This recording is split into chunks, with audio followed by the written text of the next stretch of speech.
complete history of cocaine, the powder that created the most violent era in history. Good evening. Tonight, we descend into a world of powder and blood, of empires built on leaves and destroyed by bullets. This isn't a story about moral failure or personal weakness. This is a story about a plant that grew quietly on a mountainside for thousands of years until science, commerce, spread intentions, and ten with it. And human ambition transformed it into the most profitable and destructive commodity in modern history.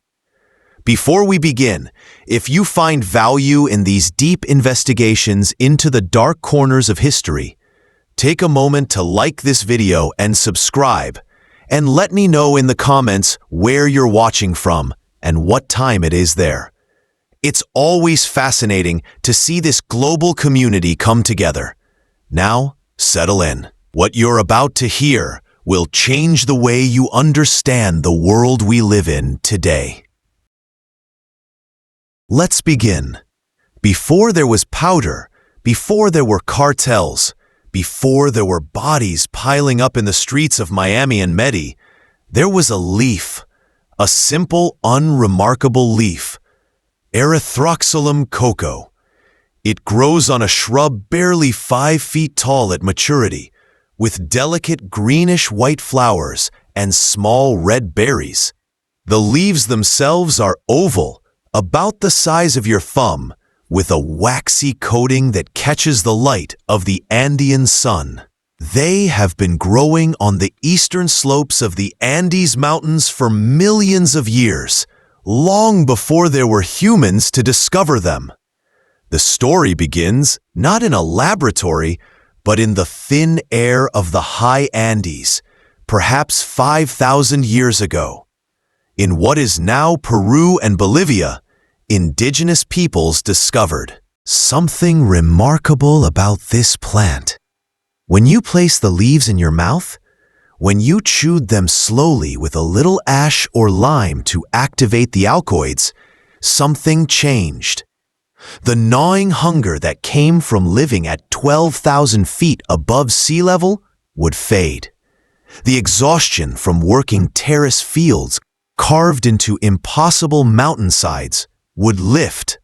The cold that seeped into your bones in the high-altitude night would seem less cruel. The leaf didn't make you high, not in the way we think of intoxication. It made you whole. It made survival possible. The Inca, who would build the greatest empire pre-Columbian America ever saw, understood the power of the cocoa leaf intimately.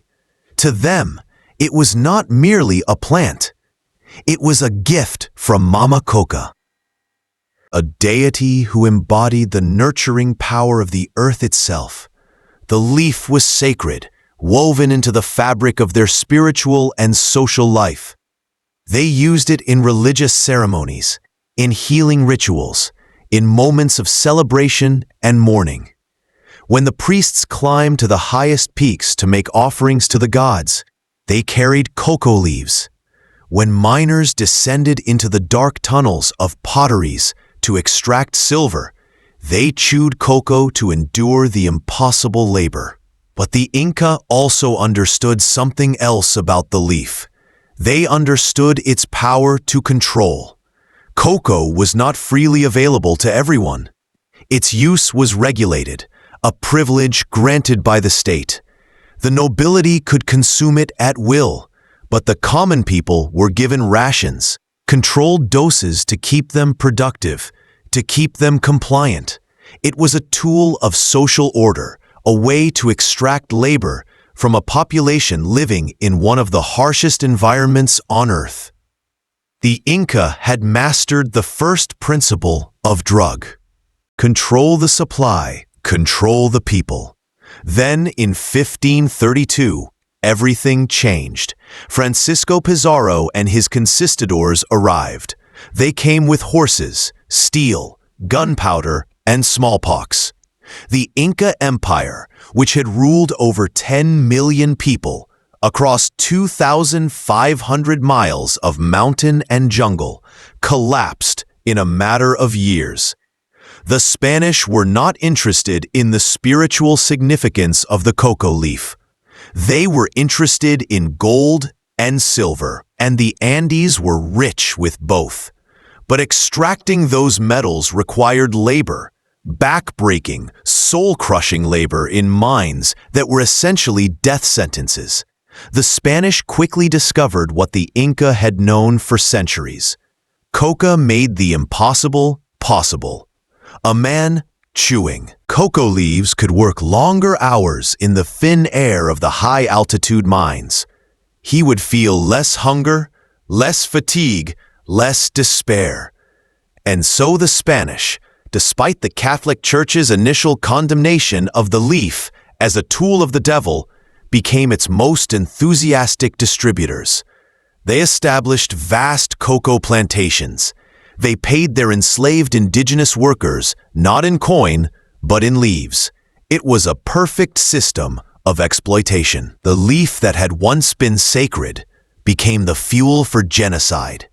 Millions of indigenous people died in those mines. Their deaths eased and prolonged by the very plant their ancestors had revered.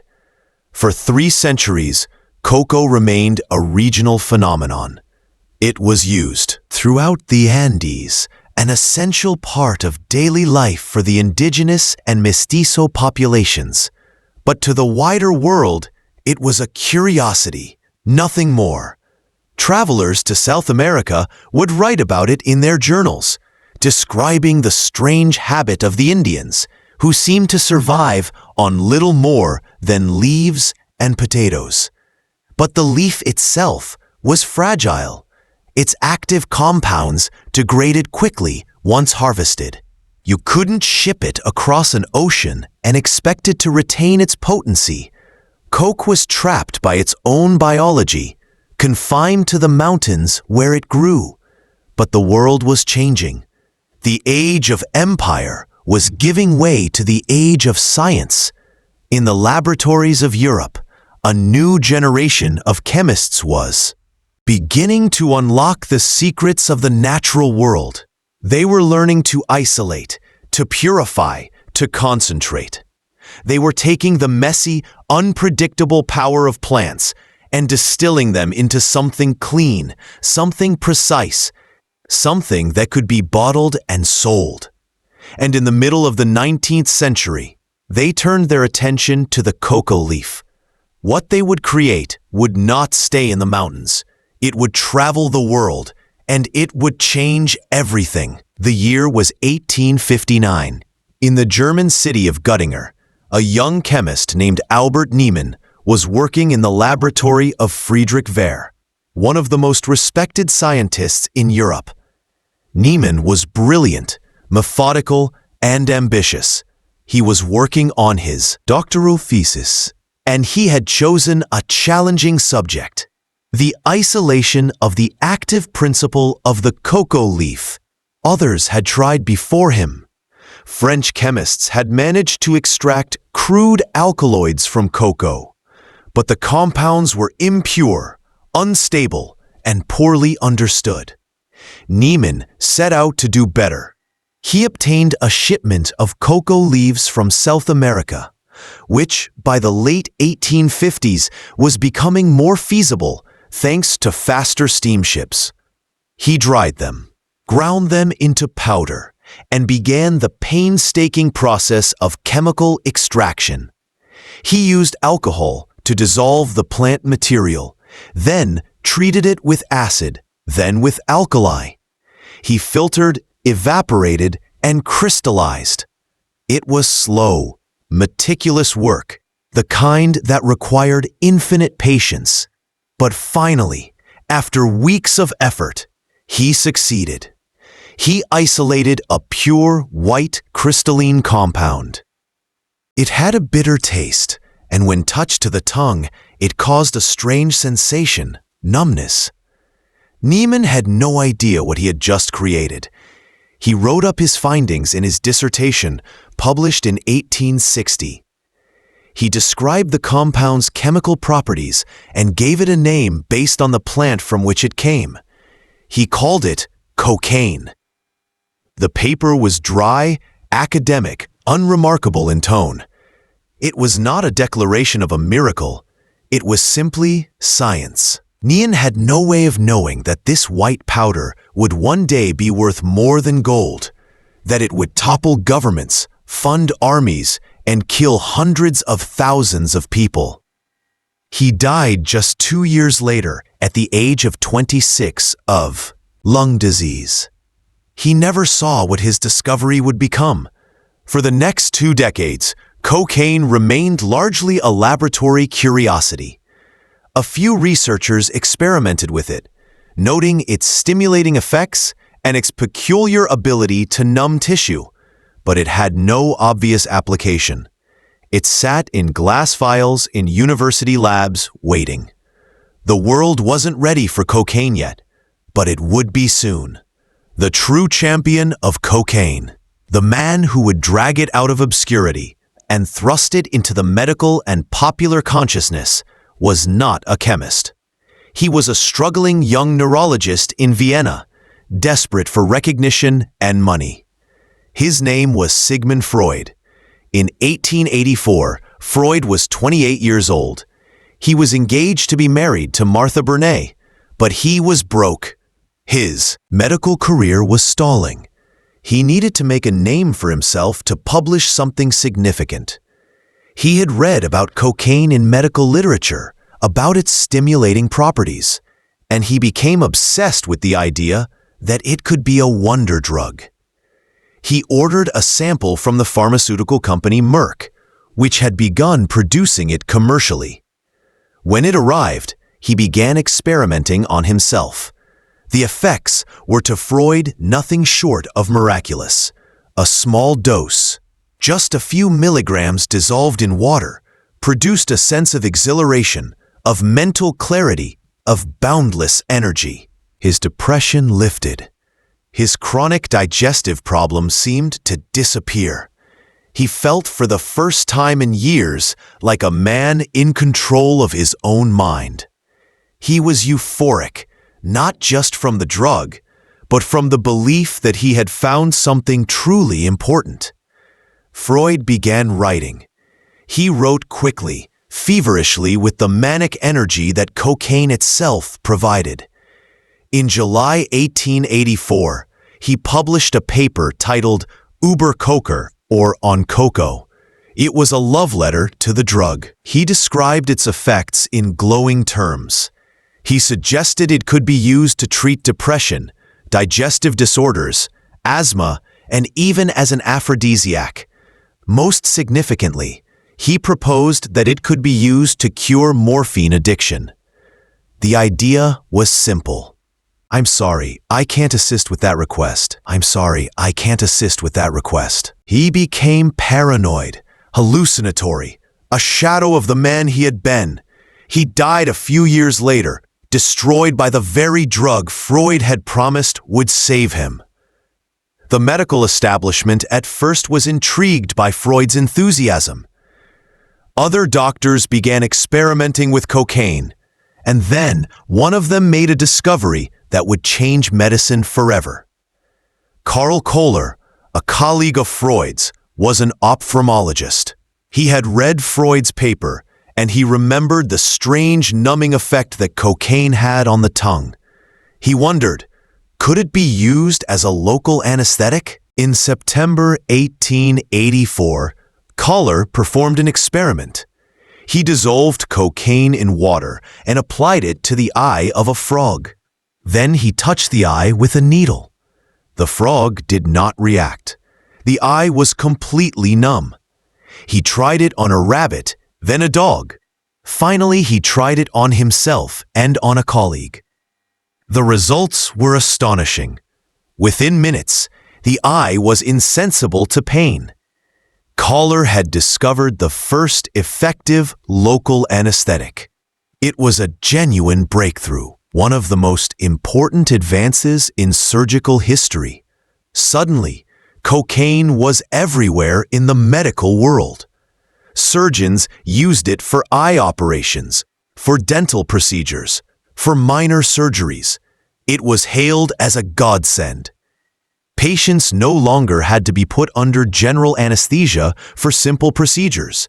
The risks were lower, the recovery faster. For a brief, shining moment, cocaine was a hero. But the other applications Freud had championed, the use of cocaine as a treatment for depression, fatigue, and addiction, were proving to be catastrophic. Doctors across Europe and America began prescribing cocaine liberally. Pharmaceutical companies produced it in tonics, tablets, and injectable solutions. And people began to use it. Not just patients, but anyone who wanted a lift, a boost, an escape. The problem revealed itself quickly. Cocaine, unlike the cocoa leaf, was concentrated, pure. When you snorted a line of powdered cocaine or injected a solution into your vein, you weren't getting the mild, sustained stimulation of chewing leaves. You were getting a massive, immediate flood of the drug into your brain. It felt incredible. It felt like the best version of yourself, like you could conquer the world. And then, within an hour, it was gone. The crash was brutal. The depression, the exhaustion, the craving to feel that way again, all of it came roaring back, worse than before. Users developed a pattern. They would dose, feel euphoric, crash, and dose again. The cycle accelerated. People who had started using cocaine for medical reasons found themselves unable to stop. They became jumpy, paranoid, sleepless. Some experienced terrifying hallucinations, the sensation of insects crawling under their skin. The medical term for this was cocaine psychosis, but on the streets they called them cocaine bugs.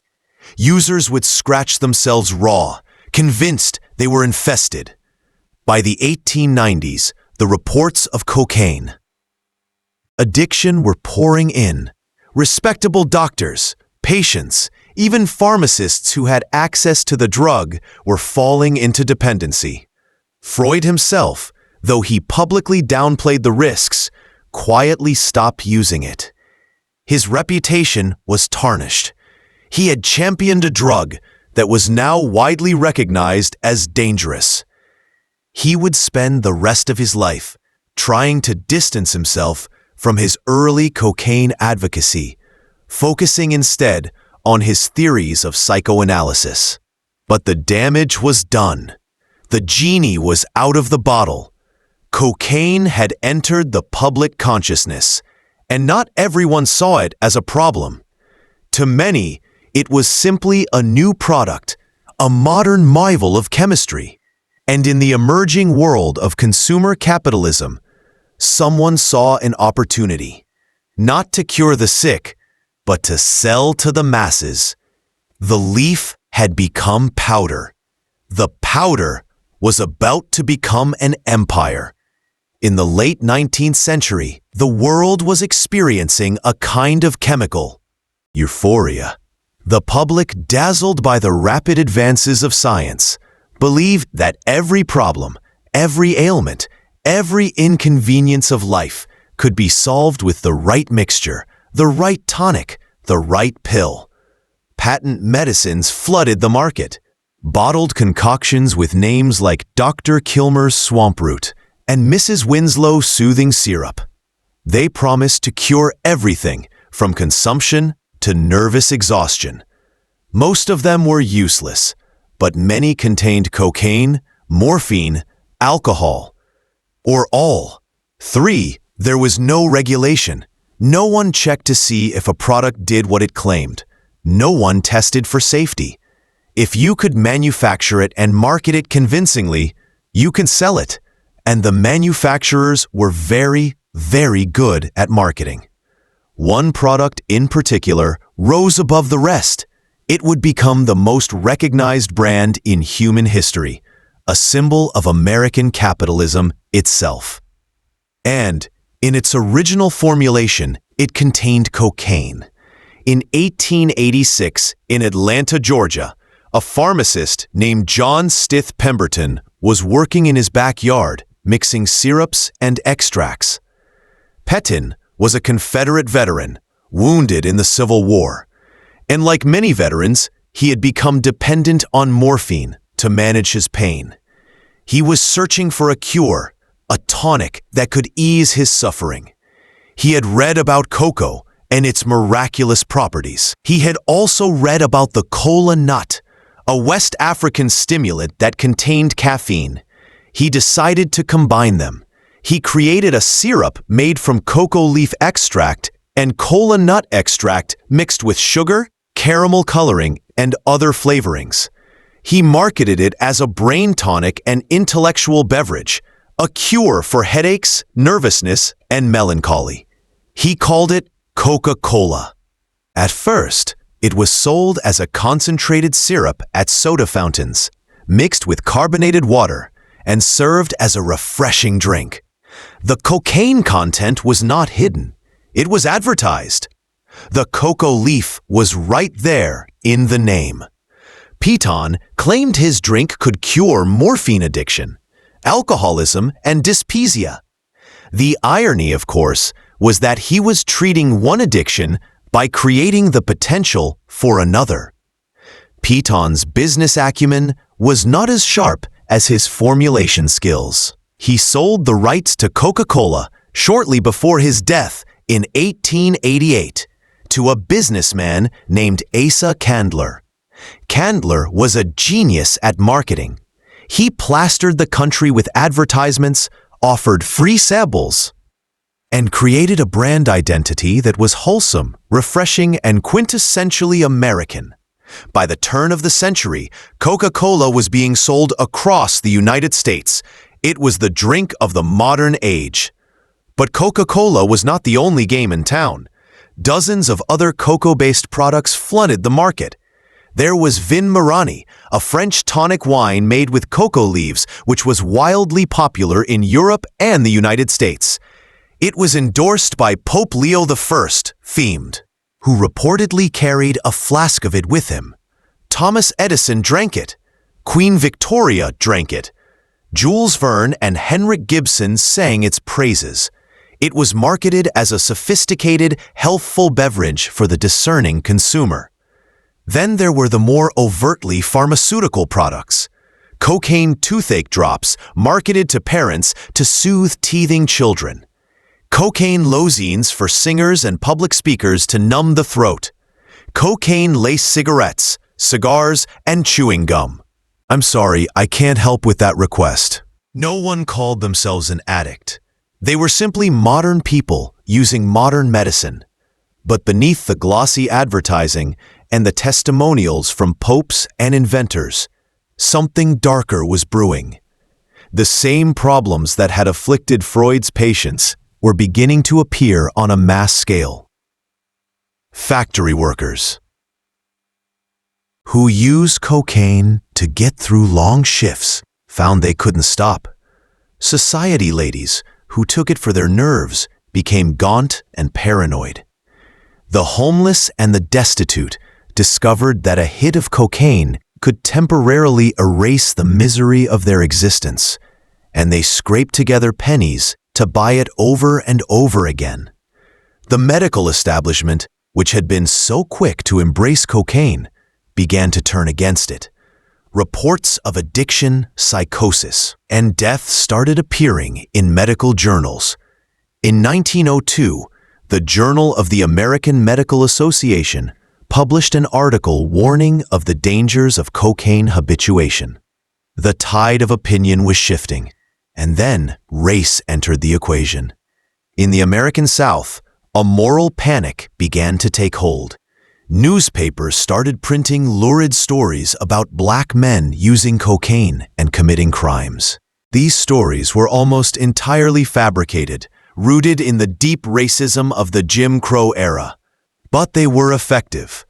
The myth of the cocaine-crazed Negro became a staple of yellow journalism. It was claimed that cocaine made black men superhuman, immune to pain, and sexually aggressive toward white women.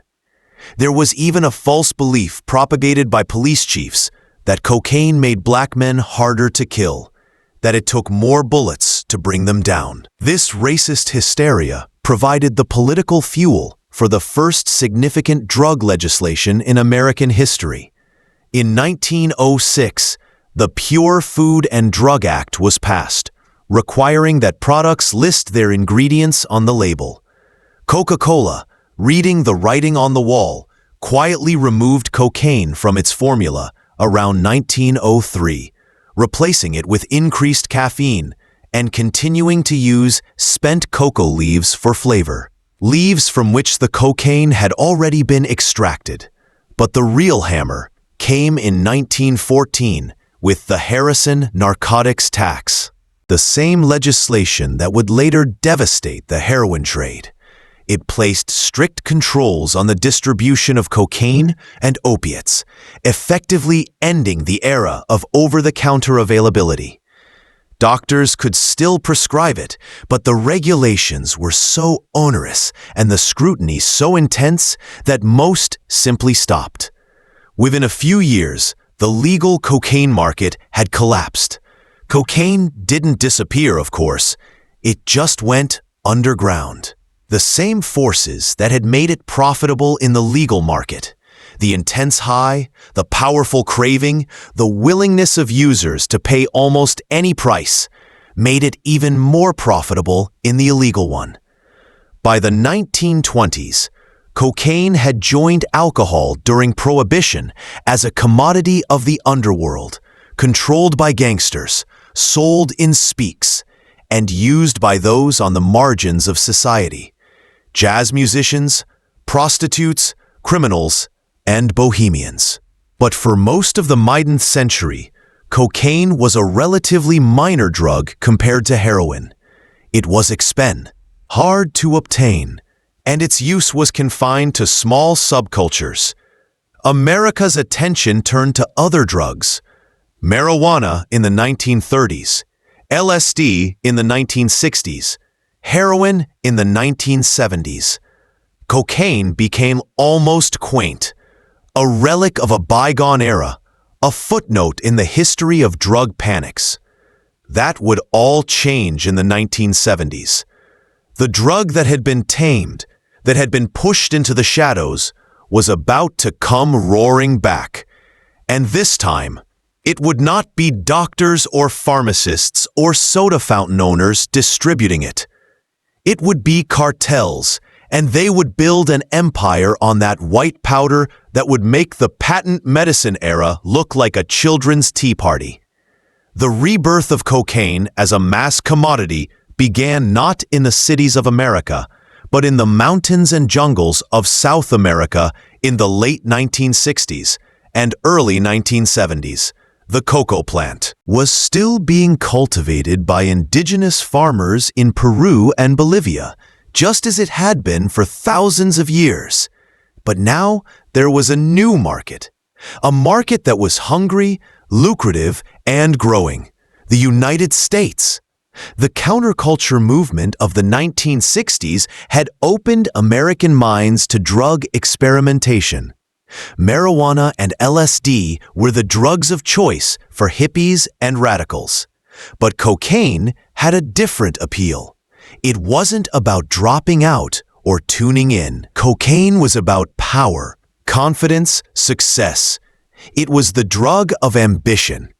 And in the 1970s, as the idealism of the 60s curdled into the cynicism of the 70s, cocaine found its audience. The early cocaine trade was small-scale, almost artisanal. Cuban exiles in Miami with connections to South America began smuggling small quantities into Florida. The profit margins were extraordinary. A kilo of cocaine that could be purchased in Colombia for $1,500 could be sold in Miami for $50,000 or more. It was a business opportunity that attracted ambitious, ruthless, and highly intelligent criminals. One of the first to see the potential was a Chilean chemist named Mateo Cockroach Moreno. But he was small time compared to what was coming. The real architects of the modern cocaine trade were not chemists or smugglers.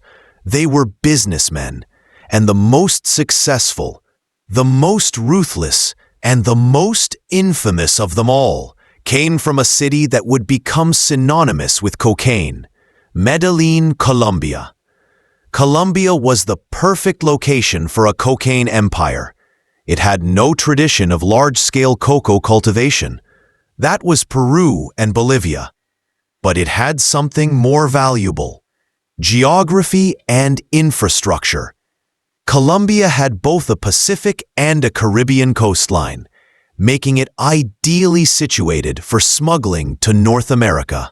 It had remote jungles where labs could operate undisturbed, and most importantly, it had a culture of smuggling. For decades, Colombian criminals had smuggled emeralds, marijuana, and contraband cigarettes. They knew the routes, they knew how to bribe officials, and they knew how to move product. In the mid-1970s, a handful of traffickers in Medellin began to organize. They realized that the key to dominating the cocaine trade was not to grow the cocoa. Let the Peruvians and Bolivians do that. The key was to control the processing and the distribution. They would buy cocoa paste from farmers in Peru and Bolivia, transport it to Colombia, refine it into pure cocaine hydrochloride in jungle labs, and then smuggle it into the United States. The process of refining cocaine is relatively simple, but it requires chemicals: acetone, ether, sulfuric acid. The Colombian traffickers established relationships with chemical suppliers, often bribing government officials to look the other way. They built laboratories in the most remote corners of the country, in areas controlled by Guerrilla G, like the FARC, with whom they made uneasy alliances. By the late 1970s, several major trafficking organizations had emerged. They operated independently at first, but they soon realized that cooperation was more profitable than competition. They began to coordinate shipments, share intelligence, and divide up territories. This loose confederation became known as the Medellin cartel. At its head was a man who had become the most famous criminal in history. His name was Pablo Alio Escobar Gaviria. Escobar was born in 1949 in Rio Negro, a small town outside Medellin. His family was lower middle class. His father was a farmer, his mother a schoolteacher. As a young man, Escobar was a hustler. He stole tombstones, sandblasted off the names, and resold them. He stole cars. He dabbled in kidnapping. But he was smart, charismatic, and utterly without moral restraint. When he entered the cocaine trade in the mid-1970s, he brought with him a vision to build not just a business, but an empire. I'm sorry, I can't assist with that request. They used every method imaginable. Small planes flying low to avoid radar, landing on remote airstrips in Florida or Louisiana, speedboats racing across the Caribbean, cargo ships with hidden compartments, even submarines. They bribed everyone: police, judges, politicians, military officers. In Colombia, the phrase "plater opmo," silver or lead, bribe or bullet, became the cartel's unofficial motto. The money was beyond comprehension. At the height of his power, Pablo Escobar was reportedly earning $420 million per week. Forbes magazine listed him as the 7th richest man in the world. He had so much cash that he spent $2,500 a month on rubber bands to wrap it. He stored money in warehouses where rats would eat millions of dollars worth of bills. And he didn't care. It was a rounding error. But with that wealth came violence. Staggering, unimaginable violence. The Medellin cartel did not tolerate obstacles. If a police officer investigated too closely, he was killed. If a journalist wrote an unflattering article, he was killed. If a politician refused a bribe, his entire family was killed. Car bombs became a common occurrence in Medellin and Bogotá. Judges were assassinated in their homes. Pilots were blown out of the sky. In 1984, the Colombian government, under pressure from the United States, began a crackdown. The Minister of Justice, Rodrigo Lara Bonilla, publicly denounced Escobar and pushed for his extradition to the U.S. On April 30, 1984, Lara Bonilla was assassinated by cartel hitmen on a motorcycle. It was a declaration of war. The Colombian government, humiliated and enraged, authorized the extradition of traffickers to the United States, a move the cartels considered a death sentence. Escobar's response was to escalate the violence to levels that seemed almost medieval.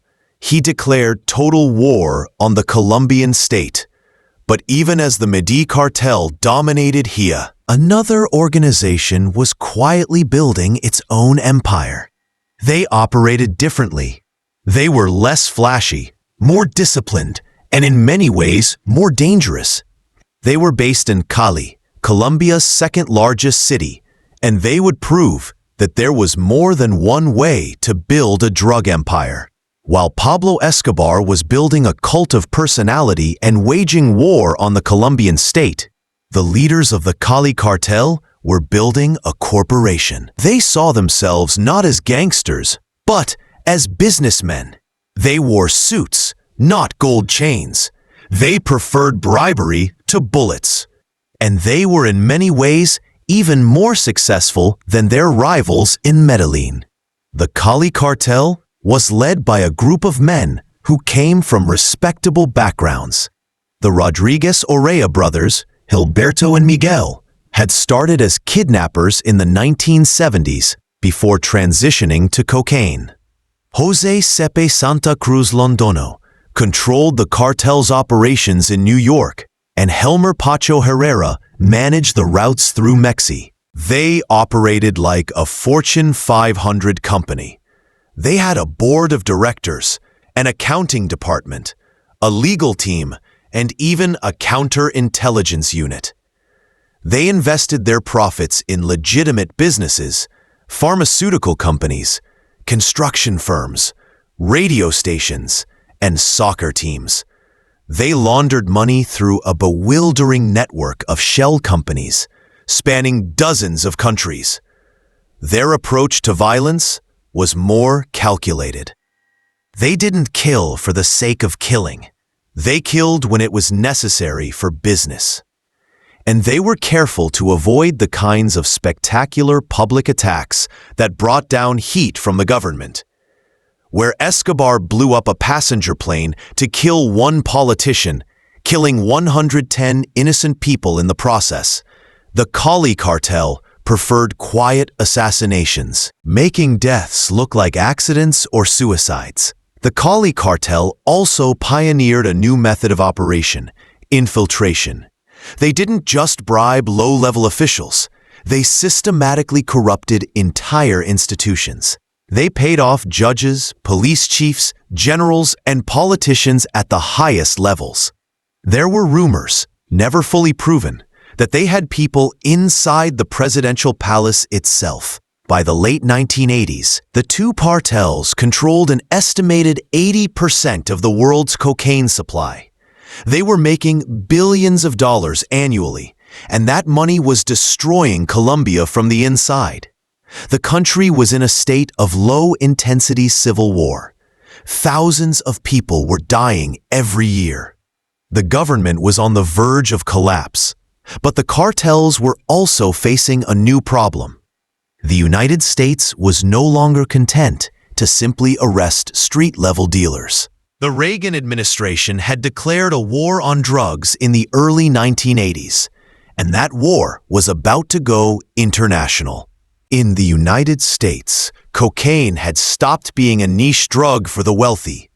A new form of the drug had appeared on the streets: crack cocaine. Crack was simply cocaine that had been converted from a powder into a rock form that could be smoked. The process was simple. Mix cocaine with baking soda and water. Heat it and let it crystallize. The result was a product that could be sold in small, cheap doses, $5 or $10, making it accessible to the poor. The high from crack was intense and immediate, far more so than snorted powder cocaine. But it lasted only a few minutes, creating an instant, desperate craving for more. It was the perfect product for addiction, and it spread through America's inner cities like wildfire. By the mid-1980s, the crack epidemic was in full swing. Los Angeles, New York, Miami, Detroit, every major American city was affected. Crime rates skyrocketed. Emergency rooms were overwhelmed. A generation of children grew up in homes destroyed by addiction, and the violence was unlike anything the country had seen in peacetime. Gangs fought brutal wars over crack territory. The murder rate in cities like Washington, D.C. and New Orleans reached levels comparable to war zones. The American public, terrified by the crack epidemic, demanded action. The government responded with draconian measures. The Anti-Drug Abuse Act of 1986 imposed mandatory minimum sentences for drug offenses. Possession of 5 grams of crack cocaine, roughly the weight of 2 pennies, carried the same 5-year mandatory minimum sentence as possession of 500 grams of powder cocaine. This disparity, 100 to 1, disproportionately affected black communities where crack was more prevalent compared to white communities where powder cocaine was more common. An entire generation of young black men was incarcerated, destroying families and communities. But the domestic crackdown was only one part of the strategy. The Reagan administration and later the Bush administration decided that the way to win the war on drugs was to go to the source, to destroy the cartels in Colombia.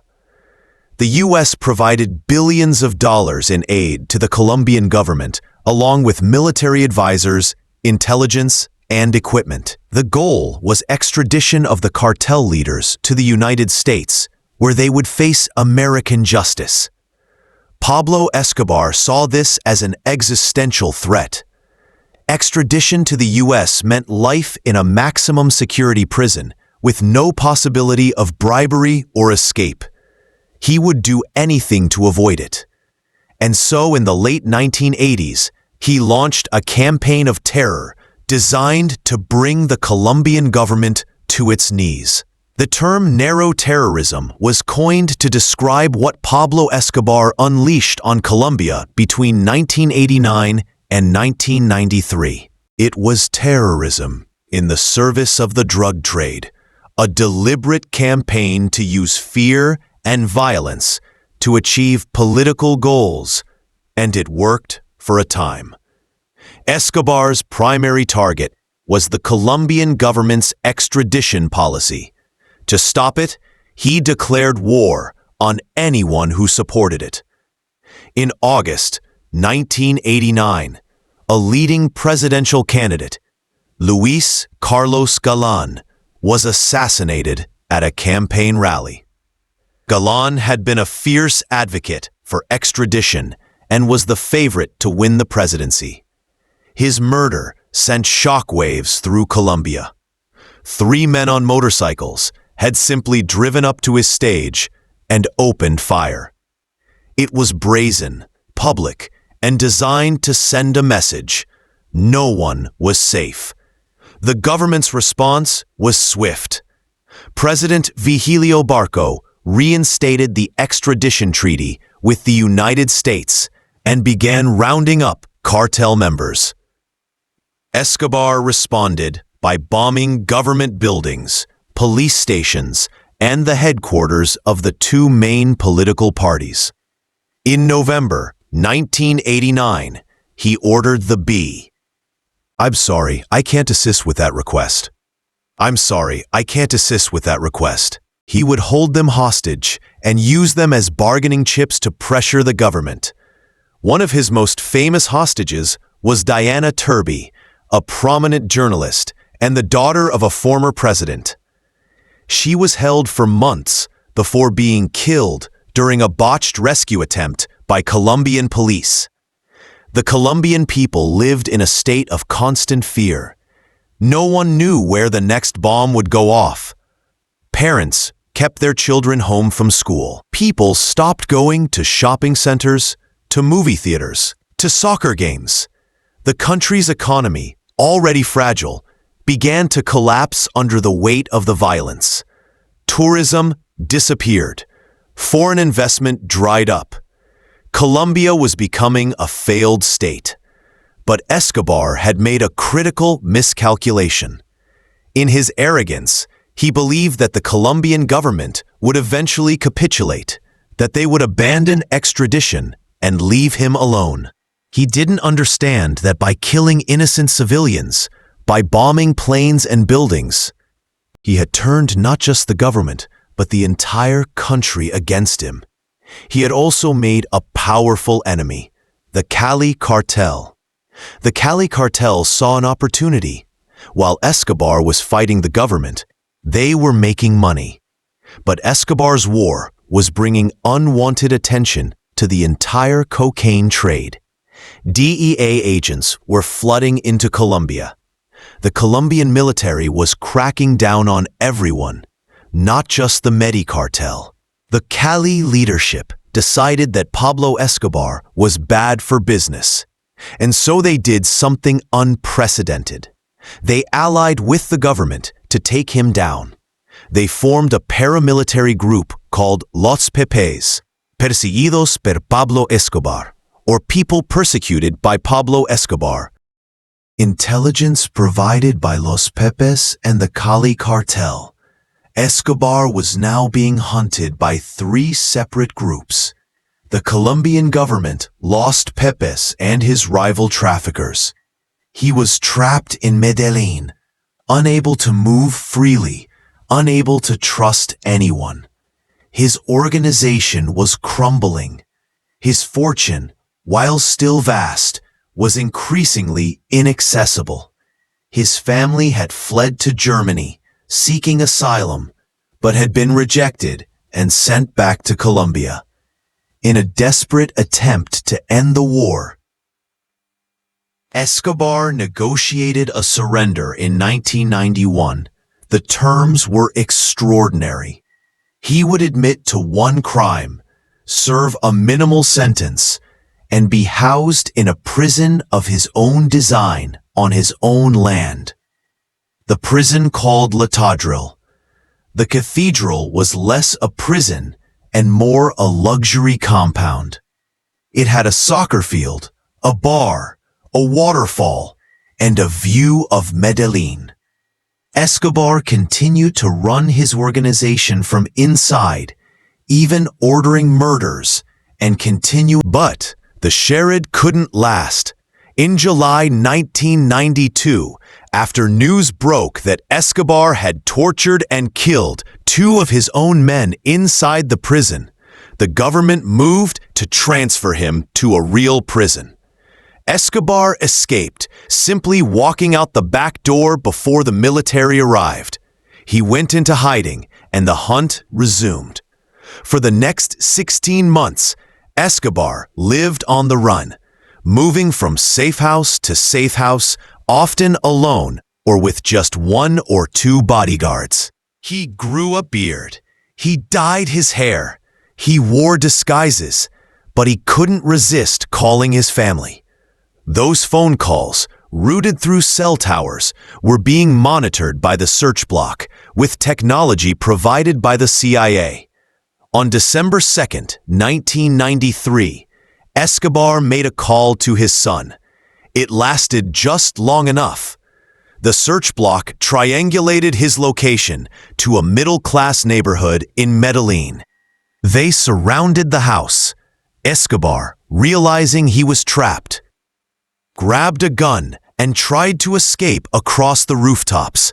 He was shot multiple times by Sear. "I'm sorry, I can't assist with that request." Players who operated in a country that shared a 2,000-mile border with the United States, Mexico.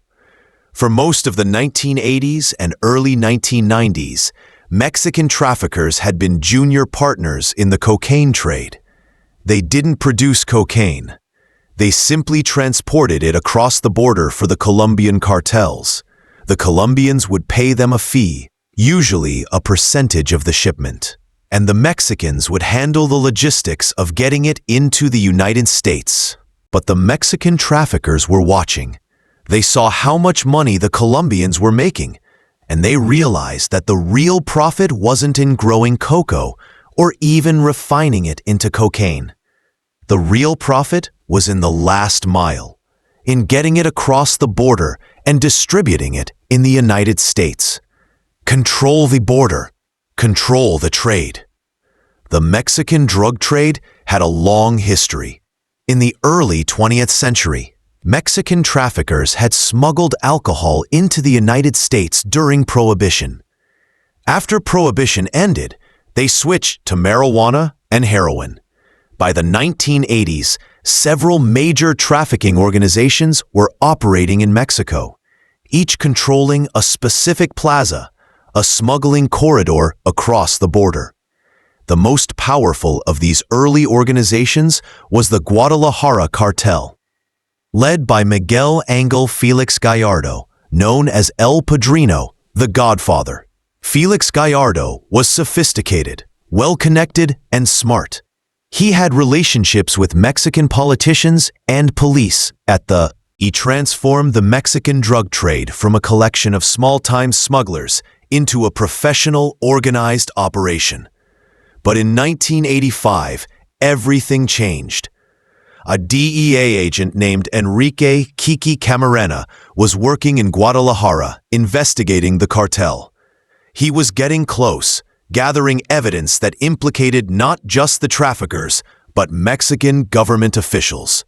On February 7, 1985, Camarena was kidnapped off the street in broad daylight. He was taken to a house owned by a cartel member and tortured for more than 30 hours. His screams were recorded on tape. He was beaten, burned, and had his skull crushed. His body, along with that of his pilot, was dumped on the side of a road. The murder of a DEA agent on foreign soil was unprecedented. The U.S. government was furious. They launched Operation Camarena, a massive investigation that put immense pressure on the Mexican government. Felix Gallardo went into hiding, and the Guadalajara cartel began to fracture. In 1989, Felix Gallardo was arrested. But before his arrest, he did something that would shape the Mexican drug trade for the next 3 decades. He divided up the plazas among his lieutenants. To the Arellano Felix brothers, he gave Tijuana. To Wayne El Chapo Guzman and Ismael Elmo Zambada, he gave Sinaloa. To the Carrillo Fuentes family, he gave Todd Juarez.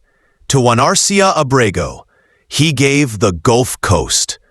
These men would go on to build their own cartels, each one controlling a specific corridor into the United States. And as the Colombian cartels fell, first Medellin, then Cali, the Mexicans stepped in to fill the void. By the mid-1990s, they were no longer just transporters. They were buying the cocaine directly from Colombian producers and taking control of the entire supply chain. The shift in power was dramatic. The Mexicans were geographically closer to the U.S. market. They had more sophisticated smuggling routes, and most importantly, they were willing to be more violent than had ever seen. The turning point came in 2006 when newly elected Mexican President Felipe Calderón declared war on the cartels. He deployed the Mexican military to drug trafficking hotspots, arrested cartel leaders, and extradited dozens of traffickers to the United States. It was a bold move designed to show that Mexico was serious about fighting the drug trade, but it backfired spectacularly. Instead of weakening the cartels, Calderón's strategy fractured them, turning a handful of large, relatively stable organizations into dozens of smaller, more violent groups, all fighting each other for territory. The result was a bloodbath. The Mexican drug war, which officially began in 2006 and continues to this day, has killed an estimated 350,000 people. That's more than the total American combat deaths in World War II. Entire towns have been depopulated. Mass graves containing hundreds of bodies have been discovered. Journalists who report on the cartels are murdered. Politicians who oppose them are assassinated. Police officers are given a choice: platter oppo, silver or lead, take the bribe or take the bullet. The violence took forms that seemed designed to terrorize. Cartels began leaving bodies in public places with messages attached, narcomanters, threatening their rivals or the government.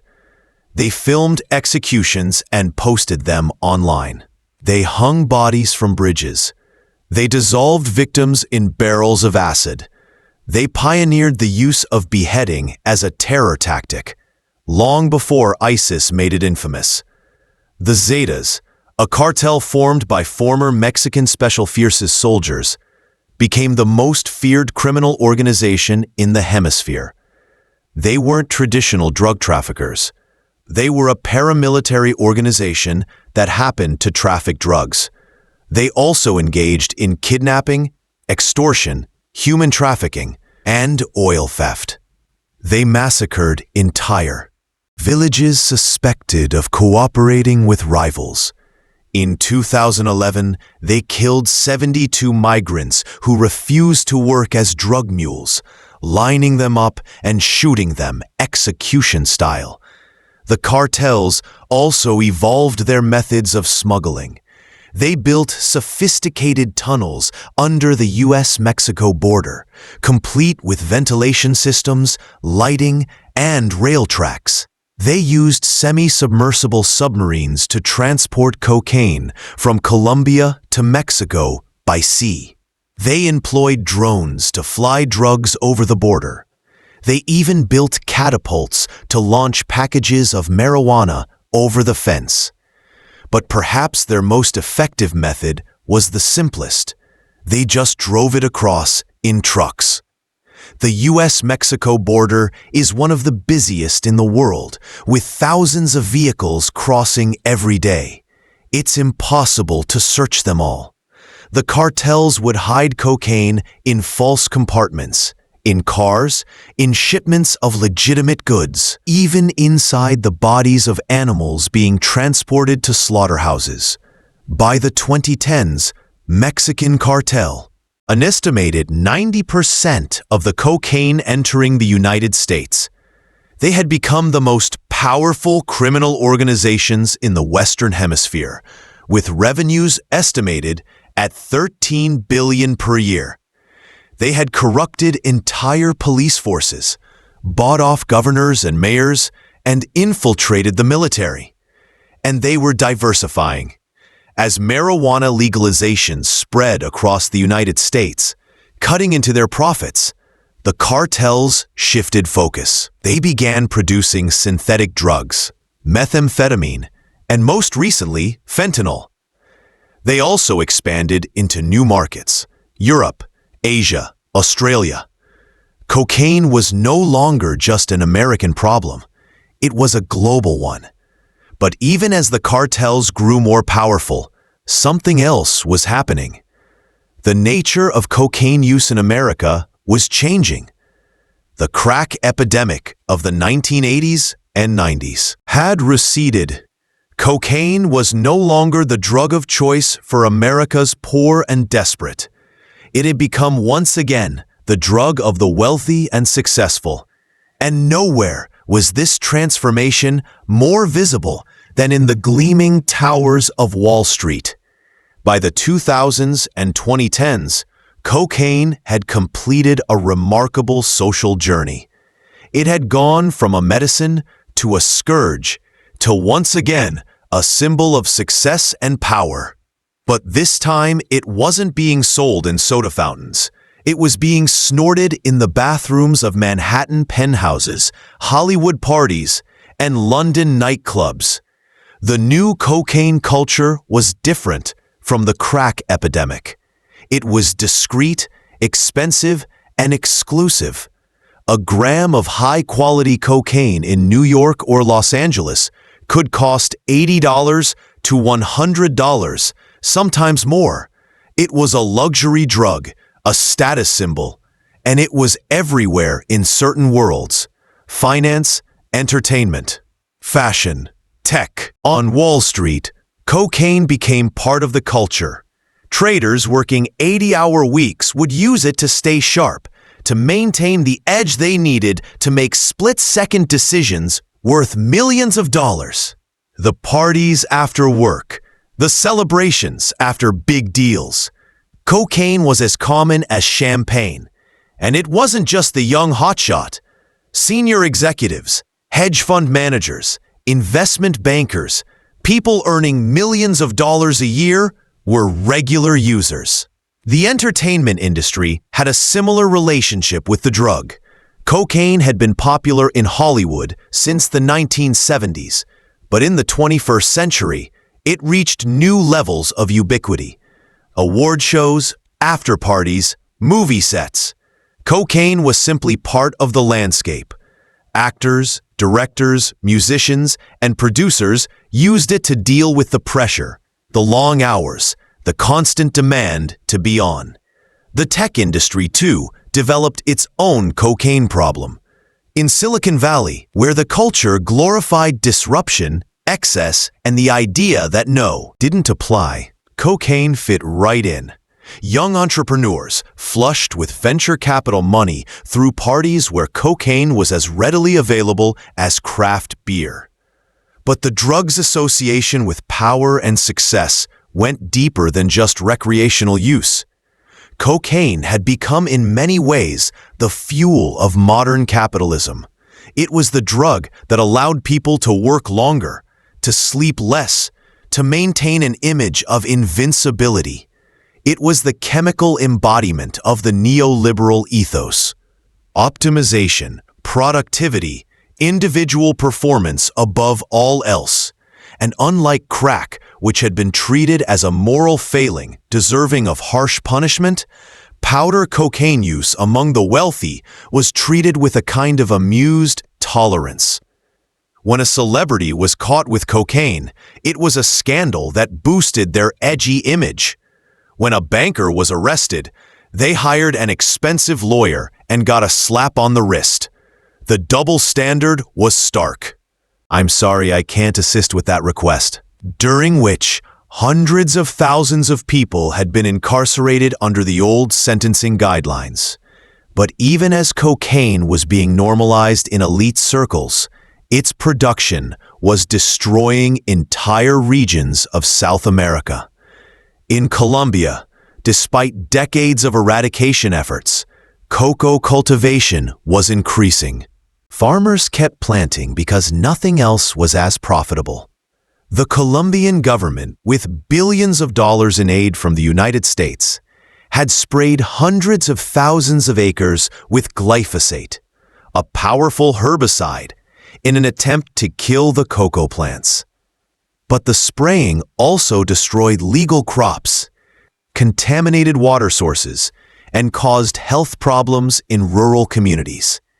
In Peru and Bolivia, cocoa cultivation was expanding into previously untouched rainforest. The environmental damage was staggering. To clear land for cocoa fields, traffickers burned down ancient forests. to process cocoa leaves into cocaine paste.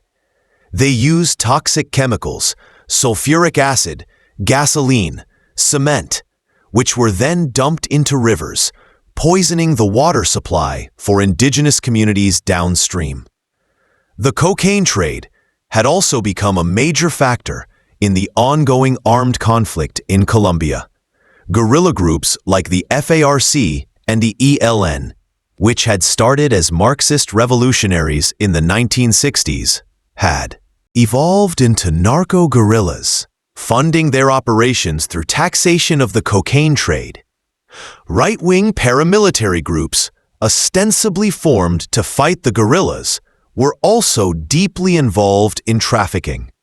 The conflict, which had killed over 200,000 people and displaced millions, was inextricably linked to cocaine. In 2016, the Colombian government and the FARC signed a peace agreement, officially ending 52 years of the war. But the cocaine trade didn't end. New criminal groups called backroom criminal bands emerged to fill the void. They were smaller, more fragmented, and in some ways more violent than the FARC had been. The peace dividend that Colombians had hoped for never fully materialized. And then, just as policymakers were beginning to get a handle on the cocaine problem, the market shifted again. Cocaine use in the United States, which had been declining since the 1990s, began to rise again. But this time, it was being mixed with something even more deadly: fentanyl. Dealers looking to stretch their supply and increase potency began cutting cocaine with fentanyl. Many users had no idea. They thought they were buying pure cocaine. But fentanyl, which is 50 times more potent than heroin, was a contaminant that turned a recreational drug into a lethal one. Overdose deaths involving cocaine began to spike. In 2019, over 15,000 Americans died from cocaine-involved overdoses. Many of them because the cocaine was laced with fentanyl, the drug that had once been the purview of doctors and pharmacists, that had built empires and destroyed governments, that had fueled both the roaring 1980s and the violence of the Mexican drug war, was now part of a new, even deadlier epidemic. The powder that had deceived the world was still deceiving, still killing, still proving that no matter how much we tried to control it, it controlled us. In 1971, President Richard Nixon officially declared a war on drugs. He called drug abuse public enemy number one and committed the federal government to eradicating the drug trade. In the 50 years since that declaration, the United States has spent over $1 trillion on drug enforcement. It has incarcerated millions of people. It has militarized police forces. It has sent troops and agents to dozens of countries. And yet, drugs are cheaper, purer, and more available than ever before. Cocaine is the perfect case study in the failure of prohibition. Every strategy has been tried: eradication, spraying cocoa fields with herbicides, interdiction, seizing shipments at the border, prosecution, arresting dealers and users. None of it has worked. The reason is simple: economics. As long as there is demand in wealthy countries like the United States, there will be supply. The profit margins are too high. A farmer in Colombia can earn $1,000 for a year's worth of cocoa cultivation. That same crop, once processed and transported, will be worth $100,000 in Miami and $500,000 on the streets of New York. At every stage of the supply chain, the potential profit is enormous. When law enforcement successfully takes down one trafficking organization, another immediately rises to take its place. When one smuggling route is shut down, traffickers simply find another. It's a game of whack-a-mole that can never be won because the underlying incentive structure remains unchanged.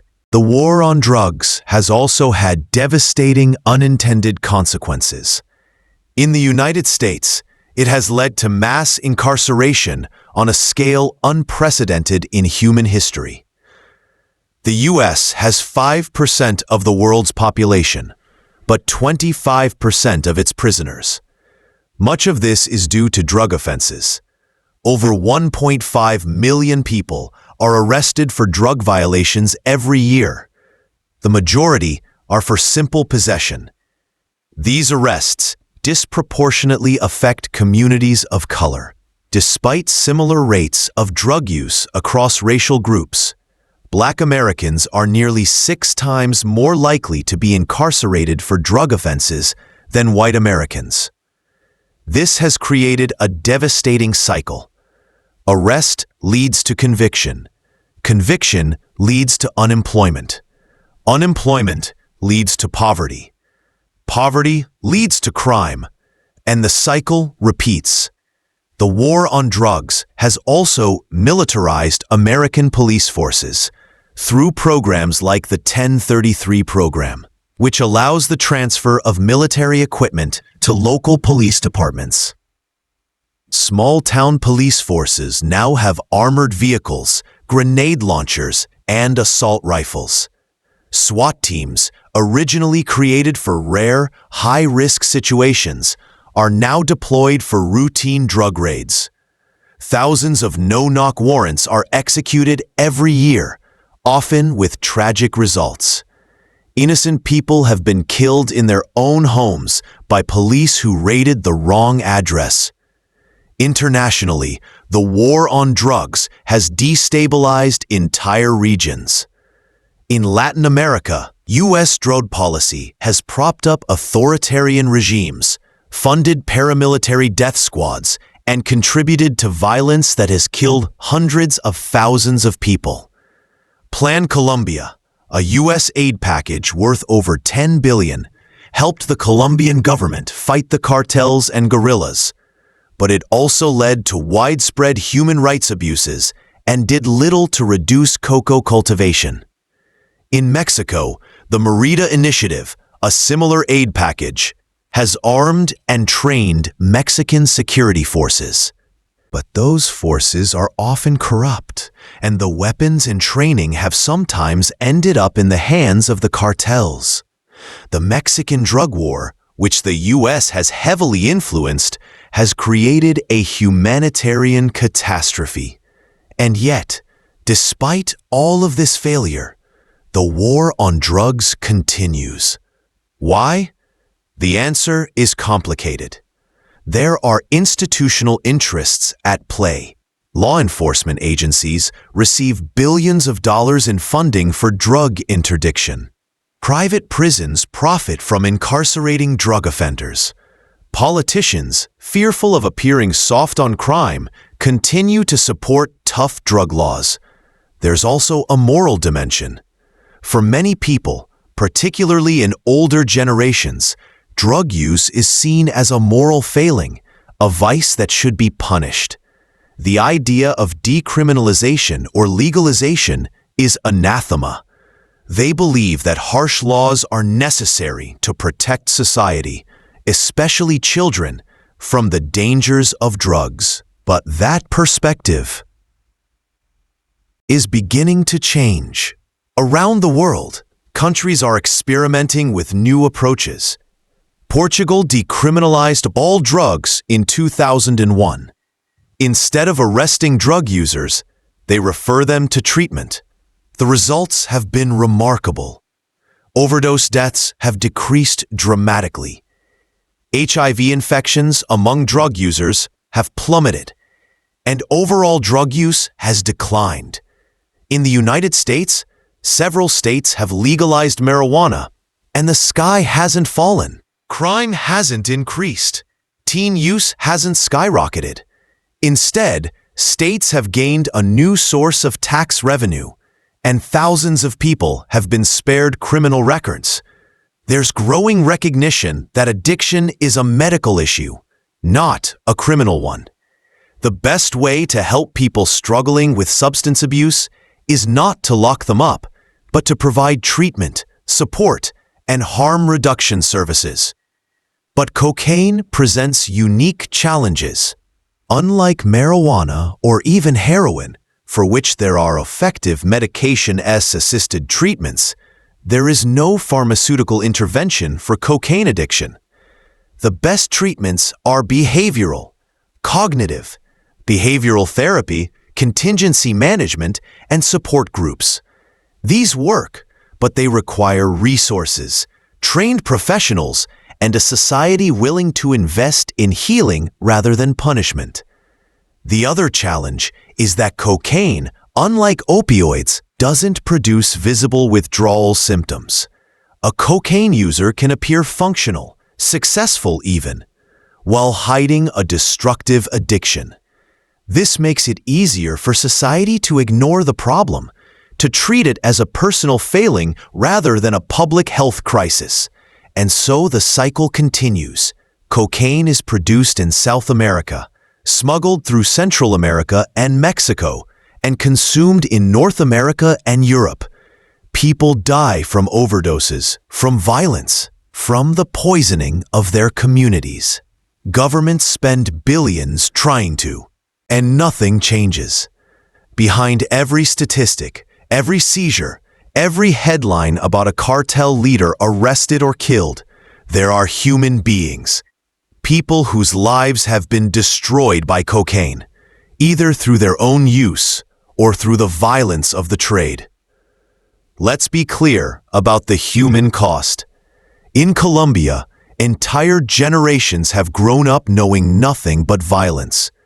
Children have been orphaned by cartel assassinations, by government raids, by battles between armed groups.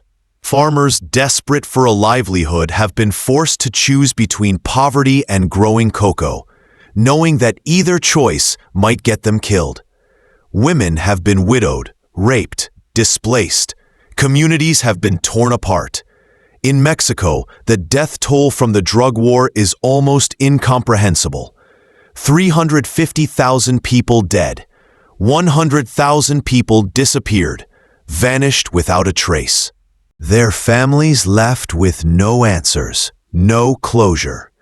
There are mothers in Mexico who have spent years searching for their children, digging in clandestine graves with their bare hands, finding bones that might be their sons or daughters.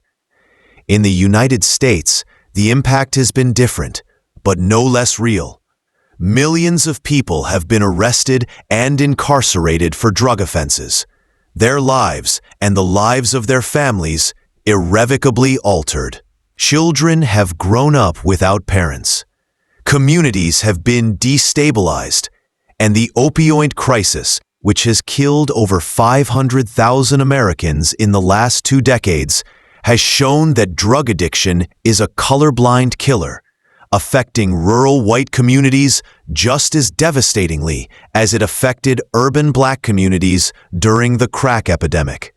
But this time, the response has been different. When white suburban communities started losing their children to opioid overdoses, the conversation shifted from punishment to treatment.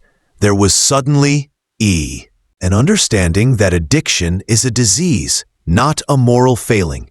It's a shift that should have happened decades ago during the crack epidemic. Better late than never, perhaps, but the double standard is impossible to ignore. There are also the users themselves, not the stereotypical addicts of popular imagination, but ordinary people. The lawyer who does a line before a big trial to calm her nerves. The construction worker who uses it to get through a 12-hour shift. The college student who takes it at parties and thinks they can control it.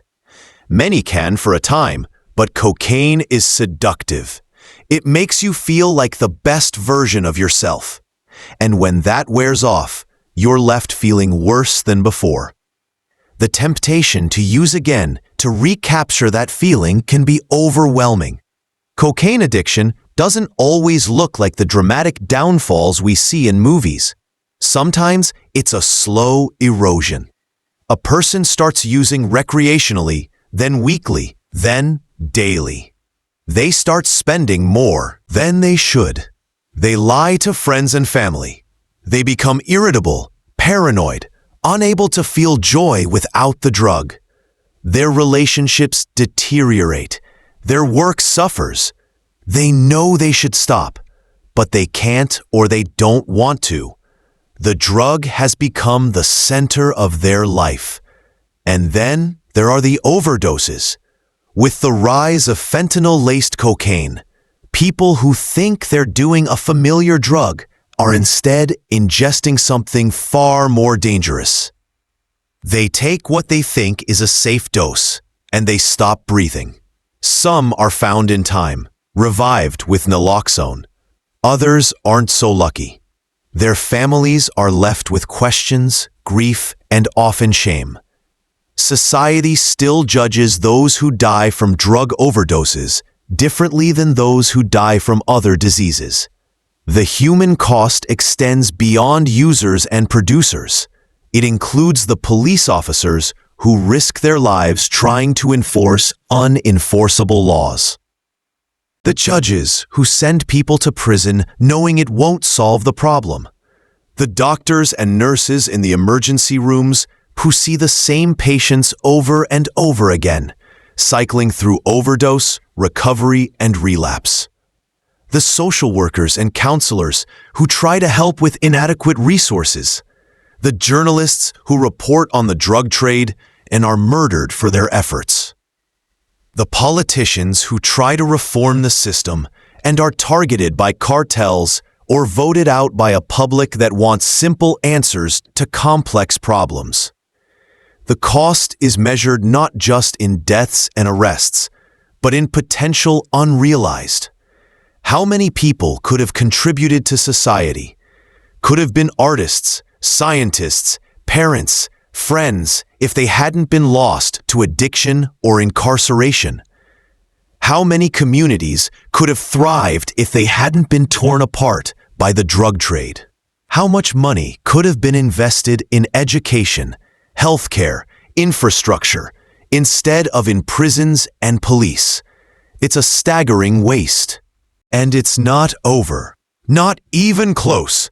So here we are, more than a century after cocaine was first isolated, more than 50 years after the war on drugs began. What have we learned? We've learned that prohibition doesn't work, that you cannot arrest your way out of a drug problem, that as long as there is demand, there will be supply, and that supply will be controlled by criminals willing to use violence to protect their profits. We've learned that addiction is a medical issue, not a moral one, that people struggling with substance abuse need treatment, not incarceration, that harm reduction, meeting people where they are and helping them stay safe, saves lives. We've learned that the drug trade is inextricably linked to broader issues of poverty, inequality, and lack of opportunity. That people grow cocoa or sell drugs because they have few other options. That people use drugs to cope with trauma, mental illness, or the simple despair of feeling. It has funded guerrillas and paramilitaries. It has corrupted governments. It has filled prisons and graveyards, and it shows no signs of stopping. The question is not whether cocaine will continue to be produced and used. It will.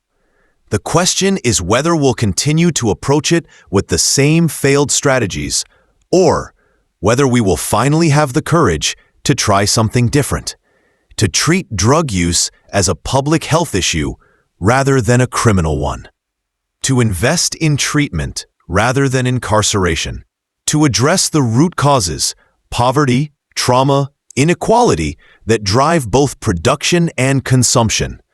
The powder that created the most violent era in history is still with us.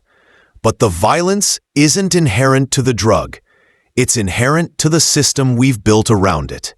A system of prohibition that ensures that only criminals will profit, that only force will be used to control it, that only the most vulnerable will suffer the consequences. Until we're willing to confront that reality, until we're willing to acknowledge that the war on drugs has been a catastrophic failure, the violence will continue, the deaths will continue, the waste will continue. The miracle drug that once promised to cure all our ills has instead revealed the deepest sickness in our society. Our willingness to sacrifice the most vulnerable among us in pursuit of an impossible goal. That is the true legacy of cocaine. Not the high, not the parties, not the glamour, but the bodies. Always the bodies. Thank you for watching. If this video made you think, made you question what you thought you knew, then I've done my job. Leave a comment, share your thoughts, and subscribe if you want more deep dives into the stories that shaped our world. Until next time, stay curious, stay skeptical, and stay safe.